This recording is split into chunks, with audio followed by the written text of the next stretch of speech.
Assalamualaikum warahmatullahi wabarakatuh. Halo semuanya, perkenalkan nama saya Najwa Sela Madinah dengan NIM 2302104020075 dari Prodi Pendidikan Bahasa dan Sastra Indonesia Universitas Jember.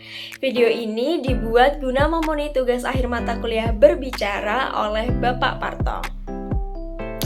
Nah, di sini saya akan membahas tentang apa itu Prodi Pendidikan Bahasa dan Sastra Indonesia, apa alasan dan pengalaman saya masuk prodi ini, serta apa saja prospek kerjanya. Menarik kan? Maka dari itu simak video ini sampai habis ya. Sebelumnya kalian tahu nggak nih, apa sih Prodi Pendidikan Bahasa dan Sastra Indonesia itu?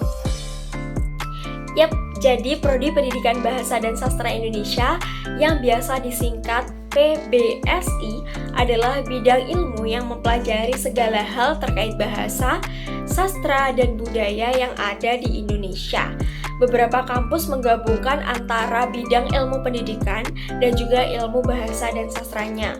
Salah satunya yaitu berada di Universitas Jember, tepatnya di Fakultas Keguruan dan Ilmu Pendidikan. Nah, alasan saya masuk prodi ini karena sejak SMP saya sudah menggemari berbagai karya sastra, mulai dari puisi, drama, dan membaca novel. Bahkan hingga sekarang saya masih gemar mengoleksi novel dan membacanya di waktu senggang. Alasan saya masuk prodi ini juga karena saya ingin mempelajari keindahan yang ada pada bahasa dan sastra Indonesia.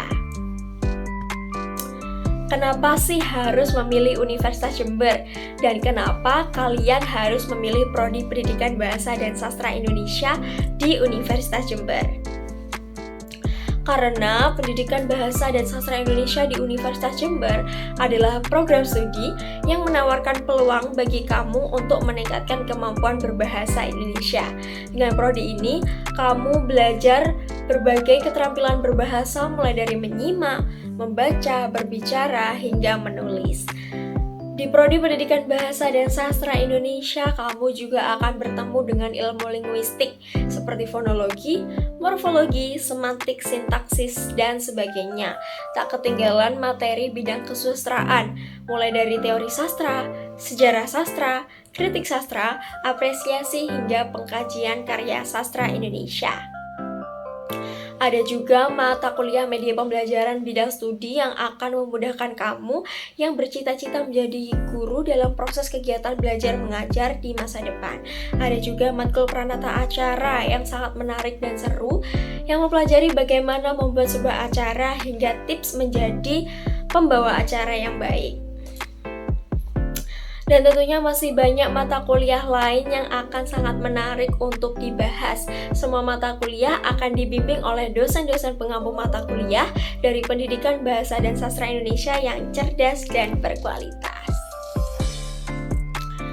Pengalaman saya hingga semester 2 selama kuliah di prodi ini adalah sangat menyenangkan pastinya, apalagi ketika dosen memberi tugas menjalankan proyek-proyek UAS seperti penyuluhan bahasa Indonesia, membuat sebuah acara, penelitian sederhana mengenai fenomena bahasa bantu, membuat media pembelajaran, dan lain-lain. Nah, selanjutnya saya akan membahas prospek kerja dari Prodi Pendidikan Bahasa dan Sastra Indonesia. Tentunya lulusan Pendidikan Bahasa dan Sastra Indonesia di Universitas Jember akan memiliki prospek kerja yang luas dan beragam.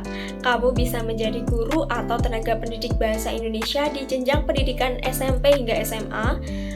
Selanjutnya kamu juga bisa menjadi guru bahasa Indonesia bagi penutur asing.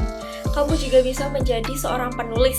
Jika kamu suka menulis dan membaca novel sastra, kamu sudah cocok banget nih masuk Prodi Pendidikan Bahasa dan Sastra Indonesia di Universitas Jember agar kelak menjadi seorang penulis. Di sini kamu akan banyak bertemu dengan berbagai karya sastra, baik karya sastra lama, modern, hingga populer. Nah, selanjutnya kamu juga dapat bekerja di media massa sebagai wartawan, editor, penulis, redaktur, atau jurnalis. Selain itu, kamu juga bisa menjadi copywriter, content writer, bahkan leksikografer yang tugasnya adalah menulis, menyusun, dan mengedit kamus. Nah, bagaimana? Kalian udah tertarik belum nih masuk program Studi Pendidikan Bahasa dan Sastra Indonesia? Pasti sudah dong. Mungkin itu saja yang bisa saya sampaikan. Semoga bermanfaat. Kurang lebihnya saya mohon maaf. Wassalamualaikum warahmatullahi wabarakatuh.